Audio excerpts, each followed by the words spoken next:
Hey everybody, welcome back. So today I'm doing yet another one of my top 10 favorite films for each letter. Today is the letter L. Did have some better luck with this one compared to the last two letters. However, there are a couple on my list that you could say I'm cheating a little bit. And if you want to call me out on it, that's okay, you can.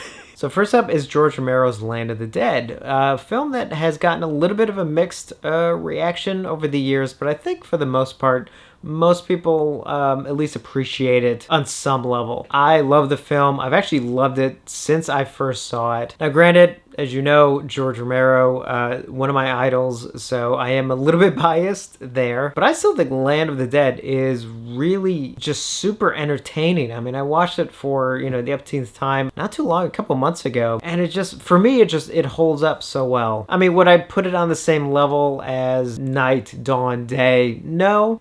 I just don't compare it to those. So for taking the film just on its own, I absolutely love it. Next up is a childhood favorite, and that is The Last Starfighter. I remember first seeing this film, even though obviously it's kind of dated because they were trying to do computer animation very early on, and obviously it looks very early computer animated, especially watching it today. There's almost an innocence with the film that is really endearing, and I just love the leads. And it has a great Dan O'Herlihy as Grigg, which is kind of funny because he's in all that makeup. I remember when I found out that was the same guy who played Colonel Cochran in Halloween 3. And I remember as a kid, that literally blew my mind.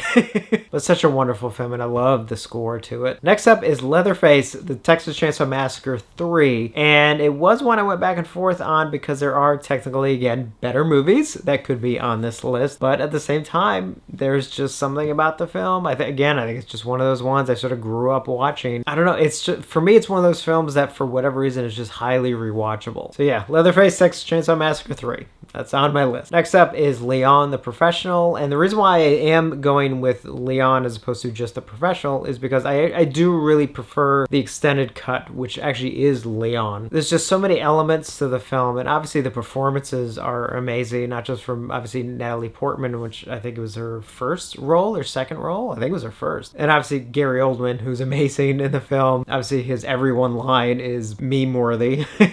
Now, while Fright Night is my favorite vampire movie, there is no denying how amazing Let the Right One In is. So next up is Let the Right One In. And I just have to thank my late friend, weird to say that, Nikki, who saw the film, told me all about it, and got me to go see it. I mean, she loved the film, and I remember she was really excited for the rest of our group to check it out. And it's so unlike so many other films. I mean, obviously not just having to do with vampires, but even just befriending someone when you're at that age. It's almost like something that like Stand By Me kind of shares. Like there's something around that, that 12-ish age that I think for most people is kind of a very special time. And the fact that the characters are, at least one of the characters is around that age. It's such an amazing film. And it's one that I do appreciate obviously even more now, because it does make me think of my friend.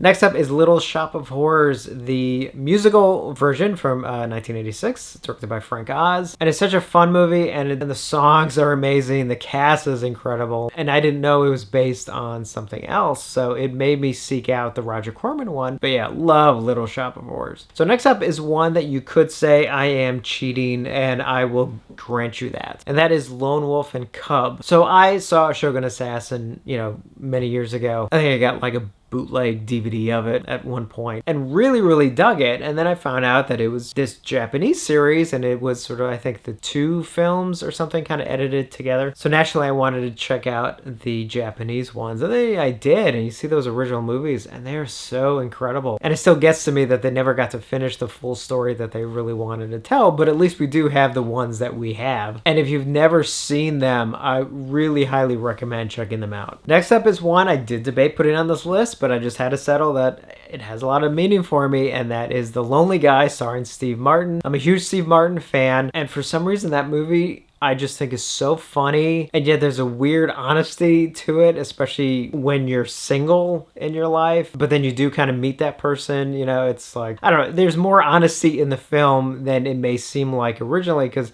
especially for, you know, a good chunk of the film, it's kind of really over the top humor. Next one is definitely one you can, again, call me out on and say I'm cheating, and I'm going to say The Lord of the Rings. And yes, I am referring to the trilogy. For me, it is sort of one big thing. I mean, I could break it up into the 3 films and try and pick one, but I'm just going to say Lord of the Rings, because to me, the 3 are a whole, and they are amazing and a true cinematic achievement, at least in my opinion. And then finally, another vampire one, and that is The Lost Boys. I think most of us agree that The Lost Boys is just, you know, a fantastic film, especially if it's one that I think you discover at a certain point in your life. Maybe you appreciate it a little bit more. But I mean, God, it's just a blast to watch. And I remember getting to go to a midnight show of it one time. When you see a film like that, theater full of fans, and, you know, everyone kind of reacting to a lot of the stuff. Oh man, so much fun. So that's it. Those are the ones for the letter L. So definitely let me know your 10 for the letter L. Keep an eye out for the next one, which obviously be the letter M. And as always, thank you for watching, and I will see you on the next one.